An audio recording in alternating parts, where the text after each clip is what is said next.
Trump suggests Mexico and Canada become U.S. states to keep receiving subsidies. In a recent interview with NBC News, President-elect Donald Trump stoked controversy by suggesting that Mexico and Canada should become U.S. states if they want to continue receiving subsidies. Trump argued that the U.S. is heavily subsidizing both countries, specifically pointing to the trade deficits resulting from the North American Free Trade Agreement NAFTA, which was replaced by the United States-Mexico-Canada Agreement during his first term. According to Trump, the U.S. is subsidizing Canada to the tune of over $100 billion a year and Mexico by almost $300 billion. We're subsidizing these countries, and we shouldn't be, he remarked. Trump went further, stating, if we're going to subsidize them, let them become a state. His solution to the trade imbalance is to create a level, fast, and fair playing field for all. However, Trump's claims appear exaggerated. The actual trade deficit between the U.S. and Canada was around $64 billion in goods in 2023, and with Mexico, it stood at approximately $152 billion. In 2024, the deficit figures were about $50 billion with Canada and $141 billion with Mexico during the first 10 months of the year.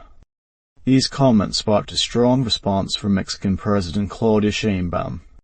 On Monday, she reminded Trump that it was he who signed the USCA during his first term, a deal that Mexico has benefited from. Mexico is a free, sovereign, and independent country, Sheinbaum said, addressing Trump's comments.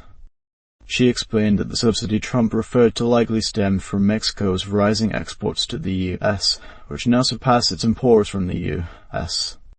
She emphasized the importance of seeing the two countries as complementary rather than competitive.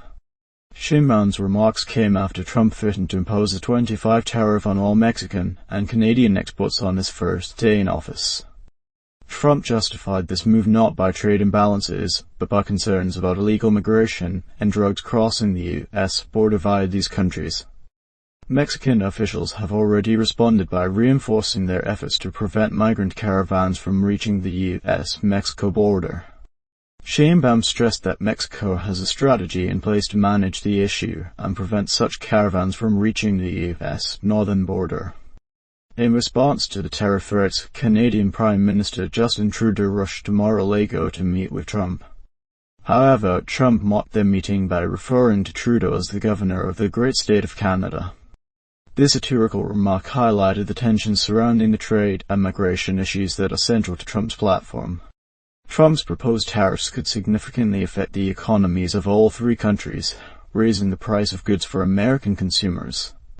It remains to be seen whether Trump will follow through on his rhetoric, potentially sabotaging his own free trade agreement with Canada and Mexico, or whether the economic consequences will lead him to reconsider. As the situation develops, the outcome of Trump's presidency on North American trade relations remains uncertain. Thank you for watching my video. For more videos, please like, share, and subscribe.